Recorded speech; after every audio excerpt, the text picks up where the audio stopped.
আজকে বাংলাদেশ থেকে ইসলামকে নির্মূল করার চক্রান্ত করা হয়েছিল। শিক্ষা সিলেবাসের মাধ্যমে স্কুল কলেজের ছাত্রদেরকে পাগলের বাচ্চা বানাবার শুধু তাই না, আর এবং আমাদেরকে কলঙ্কিত করার চেষ্টা করা হয়েছিল। শাইখুল হাদিস ইবনে শাইখুল হাদিস আল্লামা মামুনুল হক ছাত্র জীবন থেকে আমার বন্ধু মানুষ, তাকে নিয়ে কি নাটক করেছিল আপনারা জানেন। এমনিভাবে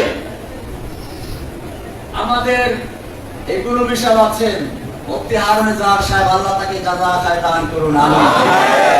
আমার অত্যন্ত মহব্বতের মানুষ, সেজন্য আজকে এখানে এসেছি। ভাইরা আমার, যে কথা বলছিলাম, এই যে ইসলাম ধ্বংসের চক্রান্ত হেফাজতুল উলামায়ে কিরামদের বিরুদ্ধে দুর্নীতি দমনকে আগিয়ে দিয়েছে। আমি জেলখানায় বসে অনেকের থেকে শুনেছি, তখন যারা জেলে ছিল, আমার তো কোনো অ্যাকাউন্টই নেই, তো দুর্নীতি দমন তারা আসবে কি করে? মুরব্বি সাহেবও তাই এরকম করছিলেন, কারো অ্যাকাউন্ট নেই।